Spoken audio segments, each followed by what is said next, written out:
I'm Jade of Jaded Reader, and today I am going over my TBR for the Asian Readathon hosted by Readwithcindy and Bookemon Badgeathon hosted by Meg at Tome Infinity.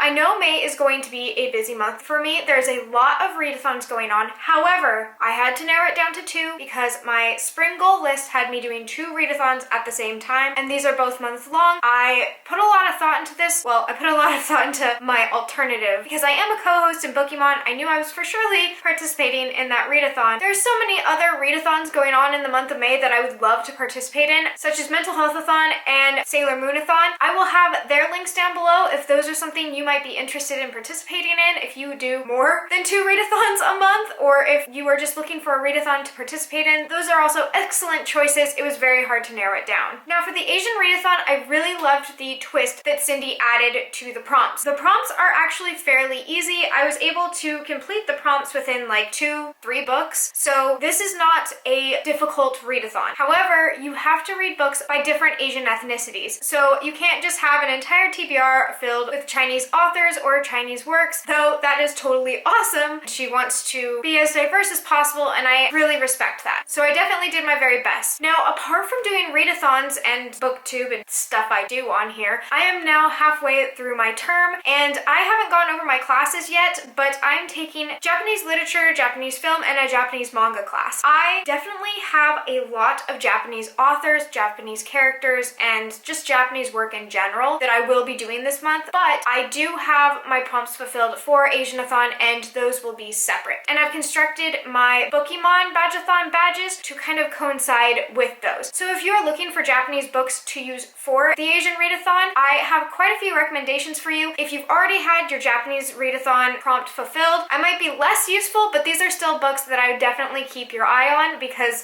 they all sound amazing and I'm really excited to read them. This is the best term ever. Thank God it's my last. But first, Asianathon. So let's go over the prompts. The first prompt is to read a book by an Asian author. I'm pretty sure all of my books this month are by Asian authors. If one snuck in, I will make sure to clarify it. For this prompt, I have The Gilded Wolves by Roshani Chokshi. Roshani Chokshi is an Indian author, and I am really excited to read this. I've heard it has a heist in it. I really love heists. Like before I even read Six of Crows, I've been into heists. I love heist movies. I like old gangster movies that have heists in them. I like heists. So I think that this is going to be a lot of fun. This is the Owl Crate edition, so that's why it's going to look a little different from your conventional The Gilded Wolves. And it also has deckled pages, so that's the only warning I have for you there. Now, on top of this being a heist, it takes place in the late 1800s, and while I believe the first chapter takes place in Italy, I definitely picked up some French vibes when reading the summary. So overall, the cover is gorgeous, the plot is compelling, and it fulfills the prompt. Second is to read a comic or manga with an Asian main character or Asian author. For this one, I have Oku Volume 9, The Inner Chamber by Fumi Yoshinaga. It is a Japanese manga with a Japanese main character, and it also fulfills the second prompt, which is to have an intersectional Asian main character. This book has queer representation in it, as well as I have heard trans representation, which would be great. Ever since I read When the Moon Was Ours, I wanted to read more from the trans perspective, so it would be awesome if there was trans rep in here, but I don't have that confirmed yet, so I will let you know as soon as I read it. And finally, this is also a translated work, so I am also including it for my 4th prompt, which is to read a translated work. Then there's the 5th and final prompt, which is to read the group book 1000 Beginnings and Endings, 15 retellings of ancient myths and legends. This sounds awesome. It has a whole bunch of different Asian authors retelling old folklore and myths, and I am ready for it. That sounds absolutely amazing. I will be reading this one on audiobook if it's available, or picking it up later in the month. Right now, I'm hella broke. I want to read this, but I don't have it right now. Then in preparation for Bookemon, I will have the list and all of the information you would need to join Bookemon listed down below. I found a book for each of these prompts for the badges, but you don't have to earn badges during Bookemon. It's just this is the Badgeathon, so definitely is probably preferred. I think that Meg is going to be utilizing the badges for a different Bookemon challenge, so just a heads up, that's the inside word. I would definitely try and collect these badges. However, there is also just the aspect in Bookemon of counting pages. There is a page counter attached to the form. We have battle books, and I'm just really excited to get started. So here are all the books I will be reading for Badgeathon, and they can also work as a Japanese author or Japanese literature piece if you are doing Asianathon and need a Japanese character or author. For the creative badge, which is to have a book dealing with music and the arts, I have Sakuran by Moyoko Ano. Now, Sakuran is a little harder to get in physical copy. Unfortunately, it is out of print, but there are Kindle editions, and oh my goodness, guys, this book is really pretty. So you have these beautiful colored pages, and Sakuran follows Kyoha, who lives in the Yoshiwara Pleasure District. Okay, sorry, now I'm suddenly holding my cat because she wouldn't stop meowing. So Sakuran follows Kyoha, who lives in the Yoshiwara or Pleasure District in the Edo period of Japan. So that's before Tokyo became Tokyo, and she does not fit in at the Pleasure District. Kyoha is very headstrong. She's known as being very Yankee, which means pretty much like brash and more westernized. And on top of all of that, the way it fits into the music and the arts is she is an Oran. Orans are high-ranking courtesans, and the only way to become an Oran is if you are very masterful in several of the arts. That's in reading, calligraphy, poetry. You have to be able to play several instruments and do performative arts. There's a lot that goes into being an Oran in the Pleasure District, and Kyoha works her way to the very top, and it is her journey, her story, and I cannot wait to read more of this. I started it and was like, oh my gosh, yes. The memory badge is to read a memoir. I have EGF by Kazuto Tatsuta. On March 11th, 2011, Japan suffered the largest earthquake in modern history. It triggered an explosion at the nuclear power plant, and Japan was in crisis. This follows Kazuto and his job switching over from an amateur artist into helping with the nuclear power plant and the cleanup. The site where the explosion happened became called EGF, and working on a nuclear power plant obviously has extreme dangers and extreme health problems attached to it. You can only be there for a certain amount of time. This is his journey. I am really anticipating this to be amazing. The cleanup in Fukushima is actually still going on. They are still trying to revive what they had lost. I can tell this is going to be hard, but I think it's going to also be really good. Next up is the exemplary badge, and that's to read a classic. Now, for this one, I am going to be reading The Demon at Augie Bridge and other Japanese tales. These are classic Japanese tales. If you go to Japan, these are their classics. These are their old legends, their old folklore. It's been translated by Burton Watson and has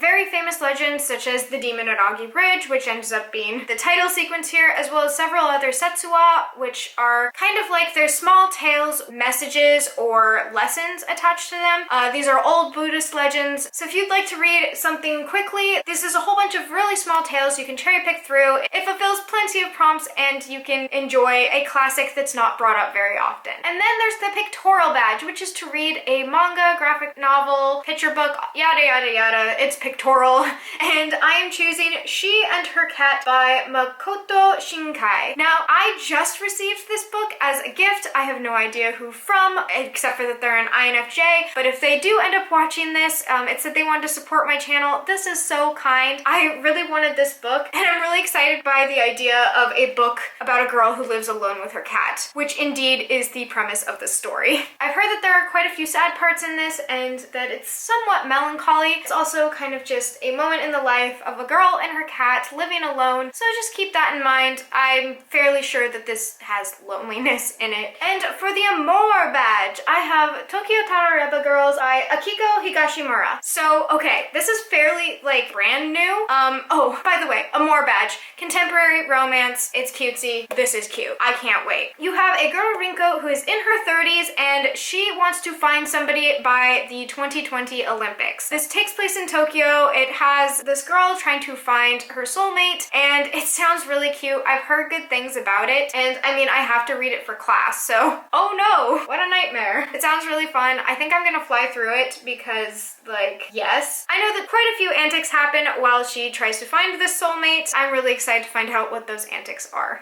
Alright, for the chiller badge, which is suspense and thriller, I am going to bring this book back up because it is filled with ghost stories, mysteries. Might I suggest How a Thief Climbed to the Upper Story of Rashomon Gate and Came on a Corpse. So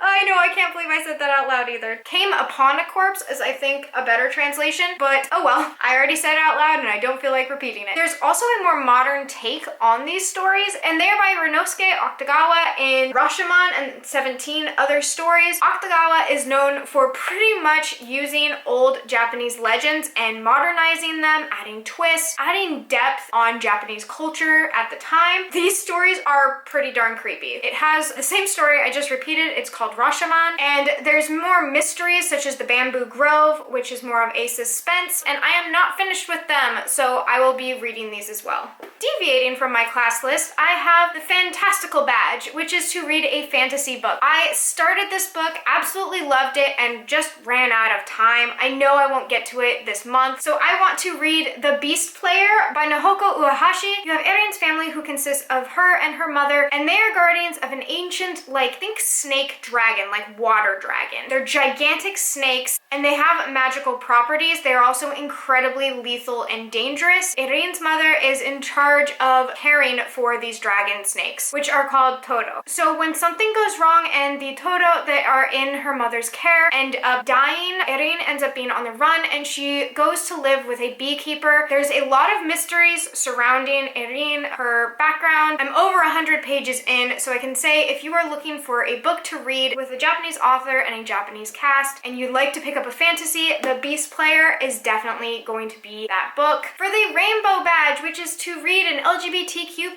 book, I'm bringing back up Oku, the Inner Chamber by Fumi Yoshinaga. Possibly has trans representation. I'm hoping it has trans representation. It also has queer representation, so definitely fulfills the prompt. Yeah, I already explained it, so I won't go any further. Now, the other book that I just finished that also can go for the rainbow prompt I absolutely adored and will be talking about in my wrap-up is My Brother's Husband, Volume 1 by Gengoro Tagame. Tagame is known for having very explicit moments in his books and also switching up stereotypes. This is more of a young adult work. It's one of his first, less sexualized and more just focusing on relationships. I cannot wait to pick up the second of this book. This was so freaking adorable. It also challenges Japanese homophobia. The artwork in it is just amazing. I tabbed it up. I had things to say, and I was just really excited while reading this the entire time. This is from the perspective of Yaichi, his daughter Kana, and Mike. Mike is Canadian, and he is coming over to Japan to reconcile with his brother-in-law after his twin brother, his husband, dies. Kana is Yaichi's young daughter, and it goes through the introduction of homosexuality, both for Kana and just Japanese culture in general, because Japanese culture is not as open and accepting as a lot of Western countries when it comes to homosexuality. Mike is very proud and gay, and he comes in and pretty much shows everyone how wonderful he is. Coming from Yaichi's perspective, there's definitely growth in character development. It's worth reading, and it also fulfills the Rainbow Badge prompt. Then there's the Panic Badge, which is to read a horror book. I hate that little hair. Now, like I said before, there are plenty of those stories in Demon at Augie Bridge and Rashomon, but I want to bring up some other ones. We have the Katara books. The Katara books follows a little zombie boy who grows up around demons. He's like half demon. It follows like the yokai, how they interact with the human world. It can be seen as horror from some perspectives. It's also incredibly funny. So you can also fulfill the Jester Badge with this book.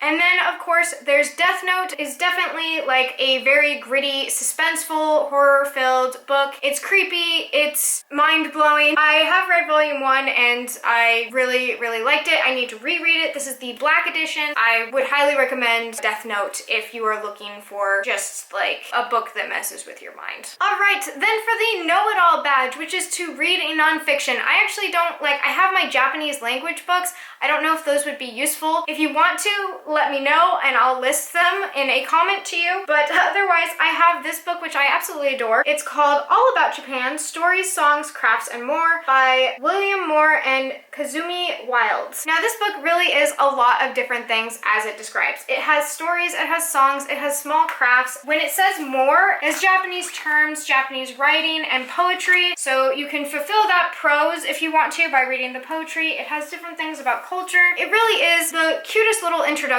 to Japan. I really admire it. It's a quick read, it's a fun read, it's a little dated but definitely still accurate. That definitely would fulfill both the pictorial badge if you're going that route, or in my case the know-it-all badge For the prose badge, I don't own either of these books. I'm going to try and pick them up on Audible or SCRIBD, but the two books I'd really like to read that are poetry books, which is what the prose badge is about. I would love to read Milk and Honey and The Sun and Her Flowers by Rupi Kaur. So both of these books are by the same author, and she's Indian born and she lives in Canada. So she's an Indian-Canadian author, and I have just heard amazing things about her books. I would love to give her a try. I'm hoping that the audio has her reading them. I will eventually get over it if it's not, but I love listening to poetry read by the author. Fingers crossed. Let me know in the comments below if you can tell me if that's the case. That's the best case scenario. Then for the diversity badge, which is to read a book with a POC main character or author, all of these apply to that. However, I did want to highlight within the Japanese culture a culture called the Ainu. Ainu are the natives of Hokkaido, which I've recently learned about and I would love to read more about. You can find out about the Ainu culture in The Golden Kamui by Satoru Noda. The main character is Sugimoto, who is from the mainland of Japan, and he is trying to survive. There is a war going on and he has left the war. He's known as Immortal Sugimoto because he's known not to be able to die. He is now in the wilderness of Hokkaido and having a hard time keeping up that reputation. However, we have a Sherpa who steps in. She is an Ainu Hokkaido native and she helps him survive while they both go on a quest to find both gold and revenge by stealing the skins of prisoners. I shit you not, that is the plot. I really have enjoyed what I've read of this book so far. I have started it for my manga class. I'm intrigued. This is a great book for both survival, learning about Ainu culture, and just breaking down stereotypes, which is a lot of what we're reading this term, and I really admire and enjoy what I have to read for this entire term. Like, I am thoroughly impressed. So if you're looking for a book with diversity, any of these will do, but I encourage you to look into Golden Kamui as it also studies Ainu culture, and it's just a really interesting subject that I think is often overlooked. Finally, we come to the archival badge, which is to read a historical fiction book. I have two recommendations for this. One is a manga, one is a novel. The first recommendation I have is Lone Wolf and Cub by Koseki Kojima. This follows the character Ogame, who is a member of the shogunate, and he is framed for a murder. His wife has died and he has his infant son on him. So having been claimed a traitor, he becomes Ronin, which is like a rogue samurai, and he goes around with his infant son with the intent of having revenge on those who framed him. I don't know if you know much about Ronin, but he's like a hardcore killer, and he is also like pushing this stroller. Yes, this is just going to be really good, I can tell. The artwork for me, I admit, is a little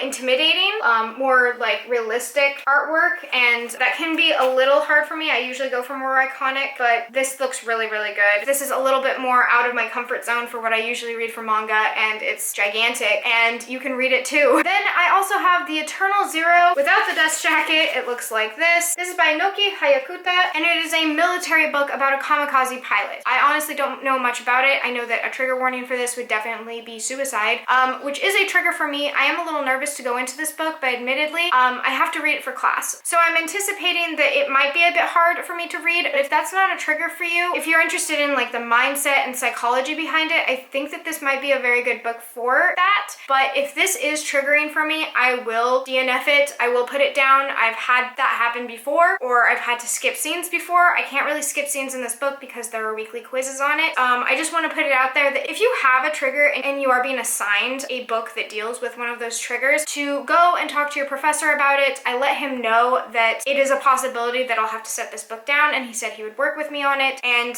that is always an option. You should always at least go and speak to your professor and try and find out if there are alternatives if you are worried about one of your triggers. This is currently on my TBR. I will let you know if that changes. Whew, okay, I just named off a lot of books. I still have to edit this video, and I'd like it out. Gosh, it would be nice if it came out before May. So I'm hoping to get this up very soon. I hope this was helpful. I hope you understand that I couldn't put as much diversity in as I wanted because I am in two different Japanese classes. It really doesn't allow me to read a lot more than I'm already reading. reading. Those are pretty much all required readings for me, though I'm incredibly excited for it. I might not be able to read much more than what I just named. Hi guys, so Editing Jade here, and I'm going through this footage realizing that I didn't mention the battle books that I will be reading for Bookemon. So I will definitely be reading the Devouring Grey, which is Team Mystic's battle book, and I'm going to try and pick up Foundry Side, which is Team Instinct's battle book. If I'm not able to get it, then oops. And I have already read Illuminate, but I might listen to it on audiobook again. Guys, if you haven't listened to Illuminate on audiobook, what are you doing? It's so good. I will be reading those, and that's part of my TBR. Sorry I missed it. I was caught up in all the manga I was listing. And back to your scheduled content. We shall see. It might just be an amazing reading month for me, and I'll have good news at the end of May. But regardless of that, I hope you are enjoying the sun or more stars wherever you are. And until next time, bye! In the Edo period of Japan, though she does not fit in— Are you done? Look at that wolf. Sweet. A sign. This isn't about you. Shh. Stop that. You're being rude.